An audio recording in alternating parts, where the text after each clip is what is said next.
لا یدع قوم الجہاد فی سبیل اللہ الا خذلهم اللہ بالذل. اور سمجھ آئی؟ اور صدیق اکبر نے فرمایا کیا؟ فرمایا جب حضور کی امت جہاد چھوڑ دے گی ذلیل ہو جائے گی. خود نہیں ذلیل، خذلهم اللہ، اللہ ان کو ذلیل کر دے. تو اب جہاد جب ختم ہو گیا، ہر طرف اسلام اخلاق سے پھیلا. جب آپ نے خود ہی نفی کر دی اور لوٹے بسترے یہاں سے اٹھائے، یہ اللہ والے جا رہے ہیں. کون سے اللہ والے؟ جنہوں نے جہاد کو چھوڑا ہوا ہے اور جہاد کی بات ہی نہیں کرتے. تو صدیق اکبر نے اپنے پہلے خطبے میں فرمایا لا یدع قوم الجہاد فی سبیل اللہ الا خذلهم اللہ بالذل. فرمایا جو قوم جہاد کو چھوڑ دے گی، مراد مسلمان جہاد کو چھوڑ دیں گے، اللہ ان کو ذلیل کر دے گا. آگے ولا تشیع الفاحشۃ فی قوم الا عمهم اللہ بالبلاء. فرمایا جب حضور کی امت کے اندر بے حیائی فحاشی پھیل جائے گی تو اللہ ان پر ایسی ایسی بلائے عذاب نازل کرے گا ان کو تصور بھی نہیں ہوگا. رسول جی بے حیائی تو کوئی ہے رنگ رہ گیا کہ سارے تو گھر ٹی وی لائے ہیں کیونکہ تسی ہر ویلے الرحمن علم القرآن جو سن دے ہو. ہاں جی تسی میں تو نہیں سوچ سکتا بھی تسی فلمیں ویکھ دے ہو. میں تو تہاڈے بارے یہی گمان کرنا. تسی راتی تہجد اٹھ کے 12 جناب سپارے پڑھنے ہو، ایک رکعت وچ ایک سپارہ پڑھنے ہو ہر روز. تہاڈے بارے تو میں نہیں، تسی 5 نمازاں پڑھنے ہو. کیوں جی؟ جھوٹ تسی نہیں بول دے، رشوت تسی نہیں لیندے، نمبر 2 مال تسی نہیں ویچ دے، تو کوئی اور ویچدا ہے.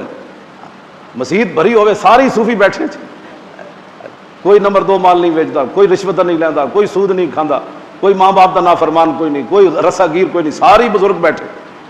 ہے نہیں بات؟ آگے کی فرمایا صدیق اکبر سانو حضرت عمر دے دور اجقات پیا نا، حضرت بلال بن حارث المزنی حضور کے روضہ اقدس پر حاضر ہوئے. استسقی اللہ لامت کے جا کے عرض کی تھی حضور اپنی امت کو اللہ سے پانی لے کر دیں، امت آپ کی جو مبتلا ہو گئی قحط کے اندر. حضرت بلال بن حارث المزنی جا کر سوئے، حضور خواب میں تشریف لائے. فرمایا عمر کو کہو بارش ہو جائے گی.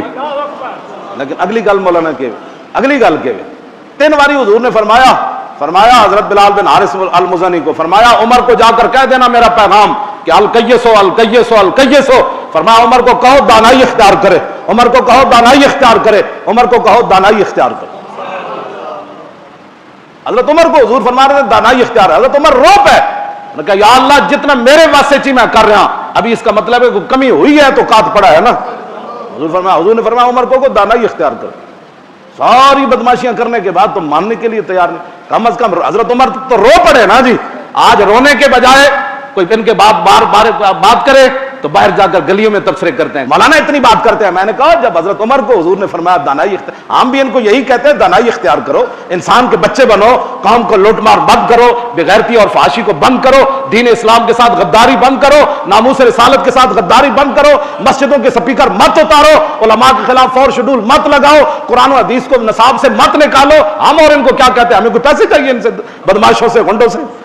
میں نے کہا بچہ جب تک دم میں دم ہے نا وہ آج نکل جاوے ساڑھے کوئی توجہ، جب تک آج نکل توجہ بھائی توجہ اب بات سنو، آج روح یہاں سے نکل جائے یہ تو امانت ہے، جاتے ہوئے نکل جائے، گاڑی میں نکل جائے، سوتے ہوئے فلاں کو ہارٹ اٹیک ہو گیا، کدھر کو ہارٹ اٹیک ہو گیا، ایویں بھی نکل جانی.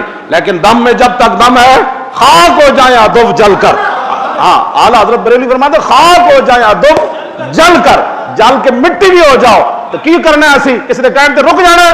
دم میں جب تک دم ہے ذکر ان کا سناتے جائے.